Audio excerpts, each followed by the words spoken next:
اور جو سے جانوروں نے اور شیروں نے، یہ ساری حدیث روایتیں میں آپ کو سنا رہا ہوں، بھیڑیے نے، ہرنی نے، بکری نے، چونٹی نے، پرندوں نے، ابابیل نے، اور جناب آج تک کسی مچھلی نے اور کسی جانور نے، حتیٰ کہ کھوتے نے، گھوڑے نے، بکری نے، کسی ایک جانور نے بھی، جھلے اونٹ نے بھی حضور کی شان کے اوپر اختلاف نہیں کیا۔ عزت ہے کسی نے بھی نہیں اس طرح کیتا، ہر کسی نے سر جھکایا۔ جھلا اونٹ سی قاضی اعظم مال کے سامنے لکھا ہے، جھلا اونٹ جس کو دیکھتا تھا کاٹنے کے لیے بھاگتا تھا، لیکن جب حضور سامنے گئے تو جھلا اونٹ بھاگتا ہوا آیا، دونوں گھٹنے زمین پہ ٹیک دیے۔ اونٹوں کی پتہ سی دین اسلام شان مصطفیٰ دا مسئلہ جھلا سی، اس کے اگر اونٹ جتنے بھی بندے دے اندر غیرت نہ ہوئے، اونٹ نے دونوں گھٹنے جو ہیں وہ زمین پہ ٹیکے، لمبے لمبے ہونٹ آقا و مولا کے پائک دست پہ رکھ کے حضور کے پاؤں مبارک شریف کا بوسہ لینے لگا۔ سامنے انصاری کھڑے سن، عرض کیتے یا رسول اللہ، یہ تو جھلا ہے، یہ تو حیوان ہے، یہ تو پاگل ہے، یہ تو اتنا شدید پاگل ہو گیا، بے قابو ہو گیا، طاقتور ہے، جس کو دیکھتا تھا اس کو کاٹنے کے لیے بھاگتا تھا۔ آپ حویلی میں آئے، ہم نے اس اونٹ کو حویلی میں بند کیا، رسہ بھی نیچے ڈالنے دیتا تھا۔ آپ کو دیکھا پاگل اونٹ آپ کے قدموں پہ ڈھیر اور لمبے لمبے ہونٹ آپ کے پاؤں پر، گھٹنے اس نے ٹیک دیے زمین پر۔ یا رسول اللہ وجہ کیا؟ حضرت انس بن مالک فرماندے نے کہ حضور نے فرمایا کہ سنو، اس کائنات میں ایسا کوئی ذرہ نہیں ہے،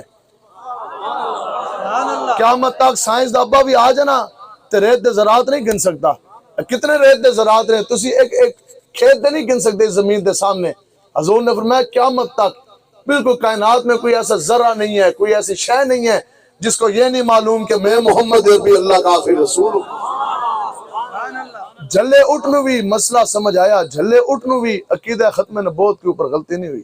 آگے قاضی صاحب نے لکھا جی سنو، اسی گل تے ویسے سنانی نہیں شیر علی، لیکن شیر کی مثال اس لیے نہیں دے کے جا رہے میاں والی میں آ کے آپ پھر کہیں گے نہیں جی وہ تو شیر تھا، وہ تو ہے دلیر ہے، جنگل دا بادشاہ ہے۔ اگر اس نے بھی موت کے سامنے نہیں آنا تھا، جو اس بھی دلیری نہیں کرنی سی تو پھر کس نے کرنی تھی؟ اس واسطے اسی گل تو سنا کے جا رہے ہرنی والی، ٹھیک ہے؟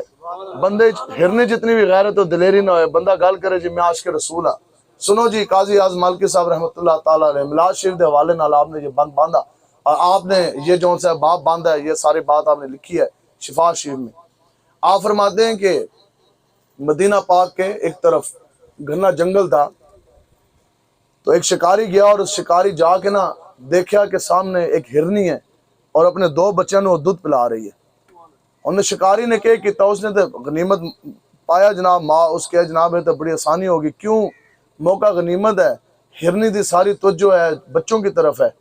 تو شکار پچھوں گیا نا شکاری، اس نے جا کے سٹیا جال جنگلا، تسی کیا کہندے ہو اپنی زبان ہے جال، چلو جی شکاری نے سٹیا جال، ہرنی گئی پھنس، شکاری دا شکار بن گئی۔ ہرنی نو پکڑ کے لے آیا اور شکاری مدینہ پاک دی گلی چ، اور ہرنی قید ہے۔ اب ہرنی بیچاری روے، پہلی وجہ تو یہ سی کہ ہرنی کو یہ پتا تھا کہ ابھی گردن کے اوپر چھری بھی پھرنی ہے، اور ابھی جڑا شکاری ہے اس نے پھر میری چمڑی جڑی ہے وہ بھی پٹھی لانی ہے۔ ساڑھے طرف تے بکریاں دی چمڑا جڑا ہے وہ پٹھا ہی لیندا ہے، تسی پٹھا ہی لاندے ہو نا جی ہیں، اس کے اب میری کھال جون سی ہے وہ بھی ادھیڑی جائے گی الٹی، اور پھر جسم کی بوٹیوں کے ٹوٹے ٹوٹے کر کے آگ کے اوپر پکا کے مجھے کھا لیا جائے گا۔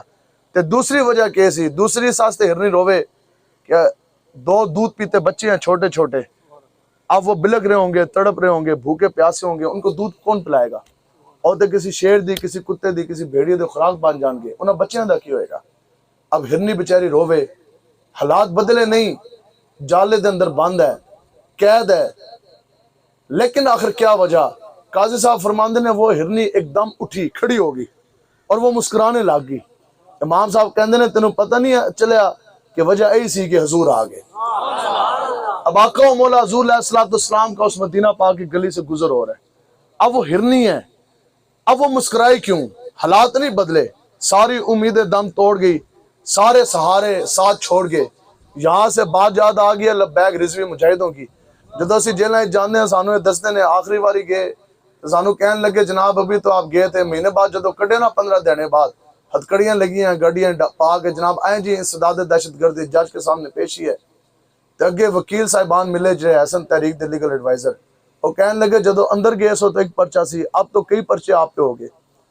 اے بھی پہلی باری سنیا ہوئے گا، میں خود پولیس میں رہا ہوں 9 سال انسپیکٹر، اس طرح دی ریت کدے بھی نہیں ہوئی کہ بندہ جیل اندر جا کے پھر اس دے اوتے پرچے کٹے جان۔ انہوں نے کہا جناب پہلے تو لبیک والے جب جیل میں گئے ایک پرچہ تھا، اب تو کئی 100 پرچے کاٹ گئے۔ اچھا جی، اور پرچے کس چیز کے ہیں؟ غداری کے، بغاوت کے۔ بندے ہمارے شہید ہوئے، مڑ پرچے بھی ساڑھے اتنے 302 دے۔ تلاگانگ میں ہمارا لبیک کا لڑکا شہید ہوا پولیس کی گولی لگنے سے، اور پرچہ 302 کا لبیک والوں کے مجاہد کے اوپر ہی کاٹا گیا۔ غازی وقاص رضوی صاحب 1 سال جیل کٹی، انہوں نے کہا جی اس بندے نے جو ہے وہ کاٹا ہے، فائر مارا ہے۔ ٹھیک ہے جی، بندے بھی ساڑھے شہید اور پرچے بھی ہمارے اوپر۔ اب جناب وکلا نے کہ انہوں نے کہا جناب بڑا اوکھا، یہ تو پرچے اتنے ہو گئے ہیں، کوشش کرتے ہیں ضمانت تو اب ہوتے ہوتے وقت لگے گا۔ اچھا جی، اور انہوں نے کہا جی حالات بڑے بدل گئے، تحریک لبیک جب آپ اندر گئے تھے تو پابندی نہیں تھی، اب تو تحریک لبیک انہوں نے کالعدم کہہ دیا، اب تو یہ کہتے ہیں یہ دہشت گرد بھی ہیں، یہ غدار بھی ہیں، یہ باغی بھی ہیں۔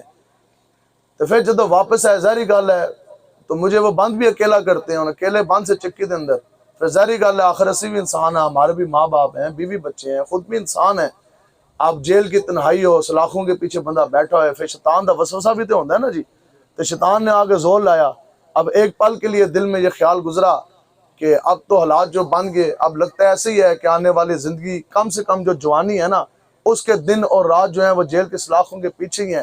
تو ایک باری بندہ ذرا آج ڈھلا پہندا ہے، لیکن خدا کی قسم اس وقت وہ ہمارے پیر و مرشد امیر المجاہدین شیخ الحدیث علامہ خادم حسین رضوی صاحب رحمۃ اللہ تعالیٰ علیہ، اس وقت آپ کے یہ الفاظ تھے جو کانوں میں گونجنے پڑے، جنہوں نے وہ رات اور جیل کے سلاخوں کے پیچھے کھڑا کر کے نا اس وقت جو ہے وہ سیرہ تاں کے کھڑا کر دیا اور تگڑا کر دیا۔ آپ کے لفظ کیا تھے؟ آپ فرماتے تھے کہ بیٹا زندگی میں آپ نے کبھی پریشان نہیں ہونا، یہ یاد رکھنا اس چیز پر کامل ایمان، اور یہ ہمارا عقیدہ ہے کہ جب زندگی کے اندر تمام سہارے ساتھ چھوڑ جائیں، جب بالکل تنہا ہو، جب زندگی کے اندر تمام امیدیں ڈٹ توڑ جائیں، پھر یاد رکھنا اس زندگی میں، اس دنیا میں اگر سہارا کام آئے گا تو وہ امام الانبیاء کا سہارا کام آئے گا۔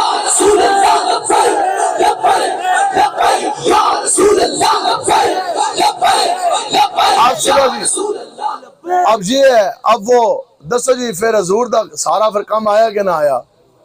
ٹھیک ہے، اب یہاں 2 باتیں سمجھنے والی ہیں۔ ہرنی نے اپنا مقدمہ آقا و مولا کی بارگاہ اقدس میں پیش کیا، تو ہرنی نے زبان انسانوں والی بولی یا ہرنی والی بولی؟ ہرنی والی بولی نا۔ تو پھر ہرنی نے بھی پتا سی کہ میری اگر زبان اس کائنات میں کوئی سن سکتا ہے، سمجھ سکتا ہے تو وہ آقا و مولا حضور علیہ السلام۔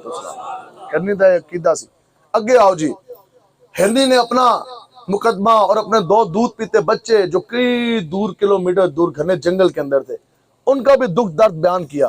میاں والد اندر جب بندے نو گردے دی تکلیف ہوئے، بندہ موچی دے کول جاندا ہے یا ڈاکٹر دے کول جاندا ہے؟ تے بندے دے اکھ دے اندر تکلیف ہو جائے، بندہ کریانے سٹور والے دے کول جاندا ہے یا ڈاکٹر دے کول جاندا ہے؟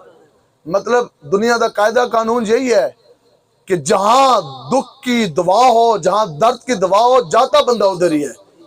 تو ہرنی نے اپنا مداوع کیوں پیش کیا؟ بچوں کا مداوع مقدمہ حضور کی بارگاہ میں عرض کیوں کیا؟